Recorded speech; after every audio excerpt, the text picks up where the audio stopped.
अस्सलाम वालेकुम स्टूडेंट्स। तो हमारे पास जो स्टैचियोमेट्री का चौथा कैलकुलेशन है वो है मोल कैलकुलेशन, जिसमें हम मोल को मालूम करेंगे। If we know the mass of substance we can calculate the number of moles. अगर हम किसी सबस्टांस का मास हमें पता है तो हम उसके नंबर ऑफ मोल्स मालूम कर सकते हैं। तो कैसे मालूम कर सकते हैं?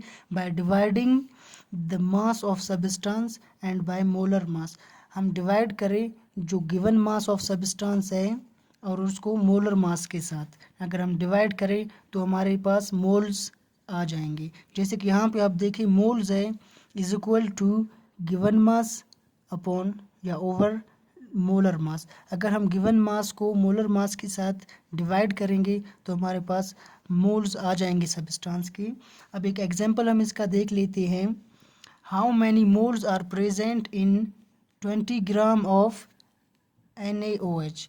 मतलब यहाँ पे पूछ रहा है NaOH में जो 20 ग्राम्स है तो उसमें हमारे पास मोल्स कितने होंगे। ये इसका गिवन मास है तो NaOH का मोलर मास हमें खुद मालूम है, तो उसको और गिवन मास को डिवाइड करके हम मोल्स को मालूम कर सकते हैं। तो हमारे पास यहाँ पे डेटा है मास ऑफ NaOH जो गिवन मास है वो है 20 और मोल्स को हमें मालूम करना है और मोलर मास को हमें खुद पता होगा। यहाँ पे Na जो है कि 23 एटॉमिक नंबर है Na का और ऑक्सीजन का 16 है। तो अगर हम 23 को और 16 को प्लस करें, 23 को और 16 को अगर हम प्लस करें तो हमारे पास 9 एंड 3 39 आ गया। एक हाइड्रोजन है, हाइड्रोजन का एक डालेंगे तो हमारे पास 40 आएगा। जो मोलर मास है हमारे पास एटॉमिक नंबर को ऐड करके एटम्स का 40 है और हमारे पास जो दूसरा है गिवन मास वो है 20 है। अब हम ये हमारे पास डेटा हुआ, अब हम इसकी सोल्यूशन करेंगे। तो सोल्यूशन में जो मोल्स है NaOH का वो हमें मालूम करना is equal to given mass of NaOH and molar mass of NaOH। अब यहाँ पे हम जो मोल्स हैं is equal to 20, given mass 20 है और हमारे पास जो मोलर मास है वो 40 ग्राम है। जब हम इनको डिवाइड करेंगे तो हमारे पास आएगा moles is equal to 0.5 moles. तो हमारे पास जो मोल्स हो गए NaOH का वो 0.5 मोल्स होंगे। तो ये था एक एग्जाम्पल मोल्स का। अब यहाँ पे आ जाइएगा, ये जो द गिवन मास इसको आपने कमेंट सेक्शन में बताना है कि इसका आंसर क्या है। The given mass of potassium chloride is जो गिवन मास है वो है 12.25 ग्राम। Calculate the number of moles. इसका आप लोगों ने मोलर मास एटॉमिक नंबर को ऐड करके लेना है और इसके साथ इसको डिवाइड करना है तो पोटाशियम क्लोराइड का मोल्स आपके पास आ जाएंगे। तो सिंपली ये कैलकुलेशन है कि आप गिवन मास को मोलर मास के साथ डिवाइड करो तो मोल कैलकुलेशन आपके साथ आ जाएगा, एक सबस्टांस के मोल्स आपके साथ आ जाएंगे। तो अब यहाँ पे एक दूसरा ट्रिक है इसका फिफ्थ कैलकुलेशन में, calculation of mass of substance. यहाँ पे हम जो एक सबस्टांस का मास है हम वो कैलकुलेट करेंगे। If we know the number of moles of a substance we can calculate the mass of substance. अगर हमारे पास if we know the number of moles, अगर हमें नंबर ऑफ मोल्स पता हो किसी भी सबस्टांस के, जो नंबर ऑफ मोल्स हैं वो हमें पता हो of a substance, we can calculate the mass of substance. हम मास को कैलकुलेट कर सकते हैं सबस्टांस का। कैसे? Bye multiplying number of moles with molar mass. जो नंबर ऑफ मोल्स हैं उसको मोलर मास के साथ मल्टीप्लाई करें तो मास ऑफ सबस्टांस हमारे पास आ जाएगा। अब इसका एक एग्जांपल देखते हैं। एग्जांपल है calculate mass of O 0.25 moles. अब इस सबस्टांस में 0.25 मोल्स है ऑफ H2SO4। H2SO4 का जो मोल्स है वो है 0.25 इसमें वो है मोल्स हैं। तो हम इसका मोलर मास निकालेंगे बाय एडिंग एटॉमिक नंबर, फिर उसको मल्टीप्लाई करेंगे गिवन मोल से तो हमारे पास मास आएगा सबस्टांस का। अगर हम डेटा में देखें जो मोल्स हैं H2SO4 का 0.25 मोल्स और जो मास है उसे हमें मालूम करना है। तो हमारे पास जो H2SO4 का मोलर मास हमें खुद पता होनी चाहिए। तो हमारे पास वो है सोल्यूशन में आ जाएंगे तो mass is equal to moles multiply mass, जो मोलर मास है इसका, molar mass, moles multiply molar mass. अगर mass is equal to moles है हमारे पास 0.25 मल्टीप्लाई 98 ग्राम मोल्स। ये जो 98 ग्राम्स है ये है मोलर मास ऑफ H2SO4। अगर हम H2SO4 का एटॉमिक नंबर्स को ऐड करें तो हमारे पास उसका मोलर मास आ जाएगा 98 ग्राम्स मोल्स। तो हम मास है वो है इज इक्वल टू, अगर इसके साथ मल्टीप्लाई करेंगे तो मास ऑफ H2SO4 आ जाएगा 24.5 ग्राम। तो ये इसका आंसर है। H2SO4 का अगर हम मास निकालें तो मोल्स को मोलर मास के साथ मल्टीप्लाई करें तो सबस्टांस का मास आपके साथ आ जाएगा। हमने एक एग्जांपल में देखा H2SO4 का मोल्स को उसकी मोलर मास के साथ मल्टीप्लाई किया तो हमारे पास उसका मास आ गया 24.5 ग्राम्स। तो हमारे पास यहाँ पे है सिक्स्थ कैलकुलेशन इसका, जो है कैलकुलेशन ऑफ मोल्स। अब हम यहाँ पे दोबारा किसी और ट्रिक से कैलकुलेशन करेंगे मोल्स का। If we know about the number of particles, अगर नंबर ऑफ पार्टिकल्स हमें पता हो किसी भी सबस्टांस के तो हम कैलकुलेट कर सकते हैं नंबर ऑफ मोल्स। कैसे? By dividing the number of particles, it means given particles, जो हमारे पास गिवन पार्टिकल्स हैं विद एवोगैड्रोज नंबर। अगर हम गिवन पार्टिकल्स को एवोगैड्रोज नंबर के साथ मल्टीप्लाई या डिवाइड करें तो हमारे पास आ जाएगा मोल्स। तो अब यहाँ पे इसका फार्मूला देखते हैं। मोल्स जो है वो is equal to given particles, जो हमारे पास गिवन पार्टिकल्स हैं विद एवोगैड्रोज नंबर, डिवाइड करें एवोगैड्रोज नंबर के साथ।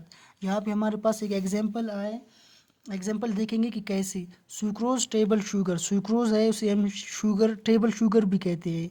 कॉन्टेन्स, जो कि कॉन्टेन करता है 3.76 टेरेस पावर 24 मॉलिक्यूल्स। ये जो गिवन पार्टिकल है टेबल शुगर का या सुक्रोज का of C12H22O11। What is the number of moles of sucrose. अब यहाँ पे हमें मालूम करना है नंबर ऑफ मोल्स, सुक्रोज में कितने नंबर ऑफ मोल्स है। तो हम अपने डेटा पे आ जाते हैं, डेटा लिख लेते हैं पहले। जो गिवन पार्टिकल्स थे हमारे पास 3.76 टेरेस पावर 24 और एवोगैड्रोज नंबर हमारे पास कांस्टेंट है 6.02 टेरेस पावर 23। इन दोनों के डिवीजन से हमारे पास मोल्स आ जाएंगे। तो हमारे यहाँ पे सोल्यूशन लिख के स्टार्ट करते हैं अपना सोल्यूशन। जो मोल्स है वो is equal to given particles divided by Avogadro's number. हमने डेटा लिख लिया है।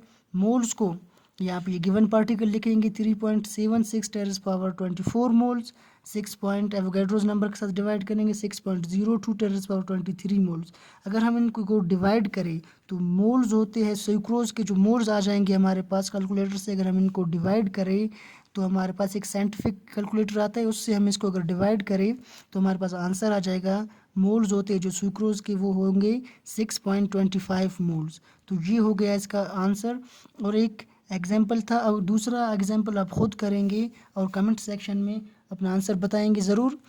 तो जो एन एल्यूमिनियम जो वायर है वो कॉन्टेन करता है जो ये जो गिवन पार्टिकल्स है, इनको आपने एवोगैड्रोज नंबर के साथ डिवाइड करें तो आपके साथ मोल्स आ जाएंगे। जो गिवन पार्टिकल्स है 5.5 terrace power 25 atoms aluminium. Calculate the number of moles. अभी आप इसका नंबर ऑफ मोल्स कैलकुलेट करें तो फिर अपने कमेंट सेक्शन में आंसर ज़रूर बताएगा। बहुत ही सिंपल है। ये गिवन पार्टिकल्स को एवोगैड्रोज नंबर के साथ सिर्फ डिवाइड करें और फिर साइंटिफिक नोटेशन में इनको कैलकुलेटर से डिवाइड करें तो आंसर जो भी आएगा वो ज़रूर बता दीजिएगा। ये था कैलकुलेशन ऑफ मोल एक और ट्रिक के साथ।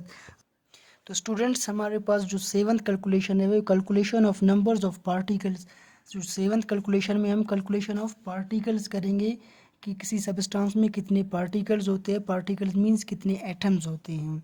If we know the moles of a substance, अगर मोल्स किसी भी सबस्टांस के हमें पता हो, we can calculate the number of particles by multiplying. Number of particles हम मालूम कर सकते हैं multiplying number of moles. Number of moles को मल्टीप्लाई करें एवोगैड्रोज नंबर के साथ तो हमारे पास नंबर ऑफ पार्टिकल्स आ जाएंगे। अब यहाँ पे देखो नंबर ऑफ पार्टिकल्स जो हैं वो is equal to moles multiply Avogadro's number. Mole को एवोगैड्रोज के साथ मल्टीप्लाई करेंगे तो नंबर ऑफ पार्टिकल्स हमारे पास किसी भी सबस्टांस के इजीली आ जाएंगे। तो हम यहाँ पे एक एग्जांपल है हमारे पास बहुत ही छोटा और सिंपल सा। जो है how many atoms are there in a sodium metal that contains 2.5 mole. Sodium metal एक है, उसके पास 2.5 मोल्स है, तो उसके पार्टिकल्स कितने होंगे। अगर हम इस मोल को एवोगैड्रोस नंबर के साथ मल्टीप्लाई करें तो हमारे पास आ जाएगा कि इसमें कितने नंबर ऑफ पार्टिकल्स होते हैं। अगर हम इसकी डेटा देखें, यहाँ पे डेटा दिया हुआ है, मोल्स ऑफ सोडियम, जो मोल्स होते हैं सोडियम के वो यहाँ पे दिया हुआ है एग्जांपल में 2.5 मोल, और नंबर ऑफ पार्टिकल्स हमें मालूम करने हैं। फिर कांस्टेंट है एवोगैड्रोस नंबर, उसको लगा के हम मल्टीप्लाई करके इसको इजीली फाइंड आउट कर सकते हैं। जो नंबर ऑफ पार्टिकल्स है वो is equal to number of atoms, it means कि नंबर ऑफ पार्टिकल्स को हम नंबर ऑफ एटम कह सकते हैं। तो नंबर ऑफ एटम्स है is equal to moles multiply Avogadro's number. तो हमें डेटा लिख लिया है हमने, यहाँ पे उनको पुट करेंगे। Number of atoms is equal to 2.5 moles को मल्टीप्लाई करेंगे एवोगैड्रोस नंबर के साथ। एवोगैड्रोस नंबर हमारे पास कांस्टेंट है 6.02 टेरेस पावर 23 एटम्स। अगर हम इन दोनों को मल्टीप्लाई करेंगे तो हमारे पास एटम्स जितने हैं, पार्टिकल्स है सोडियम के, वो हमारे पास इजीली आ जाएंगे। तो एटम्स ऑफ सोडियम हमारे पास हो जाएंगे इनको मल्टीप्लाई करने से 1.505 टेरेस पावर 24 एटम्स। तो ये थी हमारे पास calculation of number of particles. तो अब एक एग्जांपल भी करें और कमेंट सेक्शन में उसका आंसर लिख दीजिएगा। How many molecules are present in 12.50 moles of H2O2। तो यहाँ पे कह रहा है जी जो मोल्स है इसको एवोगैड्रोस नंबर के साथ मल्टीप्लाई करें तो आपके साथ आ जाएगा कि इसमें कितने नंबर ऑफ पार्टिकल्स है H2O2 के। तो हमारे पास ये था कैलकुलेशन ऑफ पार्टिकल्स। और हम कैलकुलेशन ऑफ पार्टिकल्स तो स्टूडेंट्स हमने नंबर ऑफ पार्टिकल्स मालूम किया एक ट्रिक से, और हम इसको दूसरे ट्रिक से भी मालूम कर सकते हैं। यहाँ पे देखो 8 कैलकुलेशन है हमारे पास, और we can calculate the number of particles. हम दोबारा नंबर ऑफ पार्टिकल्स मालूम कर रहे हैं किसी दूसरे ट्रिक में बाय डिवाइडिंग गिवन मास को मोलर मास के साथ अगर हम डिवाइड करें और फिर उनको मल्टीप्लाई करें विद एवोगैड्रोस नंबर के साथ, तो नंबर ऑफ पार्टिकल्स हमारे साथ आ जाएंगे। अब यहाँ पे एक एग्जांपल है, how many atoms are present in 50 gram of gold ring.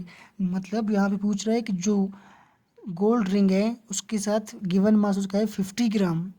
तो आप अब बताएं कि इसमें कितने नंबर ऑफ पार्टिकल, तो हमारे पास इसमें कितने नंबर ऑफ पार्टिकल्स होंगे।